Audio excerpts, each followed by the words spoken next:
Welcome to today's Bookie blog. This topic that we're going to talk about today is very important and you don't want to miss it. How do you set the limit on your player? A lot of times people are going to say, geez, I want to bet more than that, or I need a higher limit. But basically, much like a bank, when they're giving a customer or a business a loan, you need to determine exactly how much that player can afford to pay. You might be asking yourself, how do I set the limits on my players? One, you have to pretend you are a bank. You need to decide how much that player can afford to pay you if he loses. If he's only making $500 a week, you cannot give him a $1,000 a week credit limit because he will not be able to pay you on a consistent basis. General rule of thumb is not to give a person more than 20% of his liquid income in any given week. So if a player or a client is making $1,000 a week, you can't really give him a credit limit more than $250. And generally, whatever his wager limit is normally 10% of his credit limit. So if you give him a $250 a week credit limit, his max wager should be no more than $25 because he can use that $25 multiple times on the same team. So you don't want to expose yourself to a large bet or a large action on one particular proposition. So if a guy makes $1,000 a week, $250 credit limit sounds about right, with a max wager of anywhere between $25, $50 maximum if it's like an NFL sport or a main lean sports. But again, you want to keep these guys playing and happy every single week. And it's also good to know that you can always raise his credit limit if he's a good payer and he has proven himself to be able to pay consistently and on time. Because you do not want to get into the problem where you've given a person too much credit and he can't afford to pay, because what happens is you end up losing a customer and you get to lose the money that you would have collected because you've given him too much credit.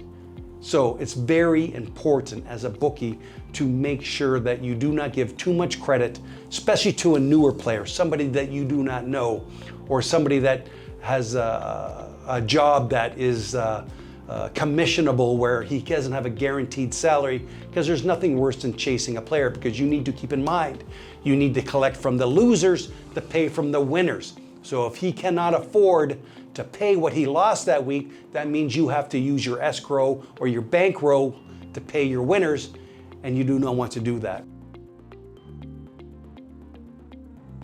So keep limits low to start and build from there. As they prove their ability to pay, you raise their limits. Well, you probably are going to, as we spoke about limits, you're probably going to get into the situation where a player cannot afford to pay you. And 9 out of 10 times, it's usually your fault for giving him too much credit, or him calling you up, I want to bet some more money, I'll pay you next week, give me some more credit. And you give him credit and he overextends himself. In a situation like that, you're better off to just cut him off and work out a payment plan till he gets zero, and then let him play again. You don't want to continue to let him play and on credit if he's not paying. So if a person has skipped or has not paid you in 2 or 3 weeks, it's better just to shut him off, speak to the player, make a credit arrangement or a payment plan, and then when he's fulfilled his obligation, you can open him up again, but just open him up at a lower limit so he has the ability to pay, because you don't want to put yourself in the same position. A lot of times the players will say, listen, I'm not paying you at all. Well, in that particular case, that's a lesson to be learned, because you are going to find out you're going to go through 4 or 5 players just to find that one good player. So that's why you want to start with a low limit, so you're not exposing yourself to huge swings or huge losses because people not paying. One thing that you can count on at RealBookies, or a quality pay-per-head service, is they have risk management operators in the office. And what they're going to do is they're always watching and rating players, because you might only have 10 players or 5 players betting into you, but we have tens to thousands of players betting in. So we see all the sharp, hot, and wise guy action. So if we notice one of your players following along on steam plays or sharp action, we always let you know. And you have a couple of options if you happen to be bump into one of these players. One, you can reduce their wager limits, and they'll probably be more happy than being cut off if you just reduce them to a limit that you're comfortable with losing, because in the long run, they generally win or grind you out. So you got to be able to do that. And you can use that information yourself and bet it at a higher limit somewhere else and try to ride him to make some money.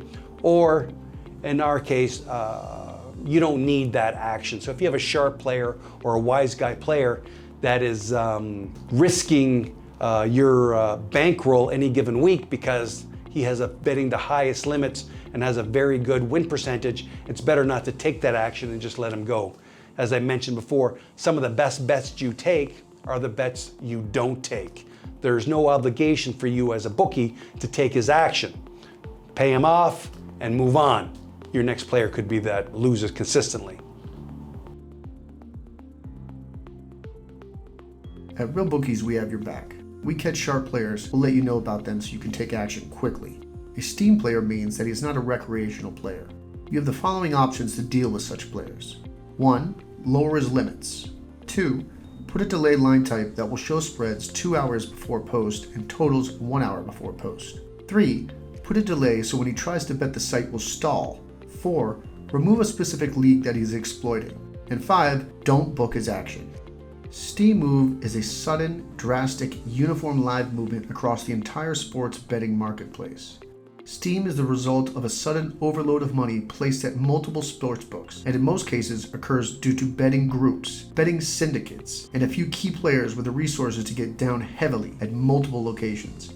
All at once, many bettors try to chase the steam and find a slow-moving sportsbook that still has the original number posted. While this can be profitable and the information causing the steam is valid, it is tough to consistently chase steam because you need a huge bankroll, accounts at many sportsbook, and lots of time can constantly track our live odds page.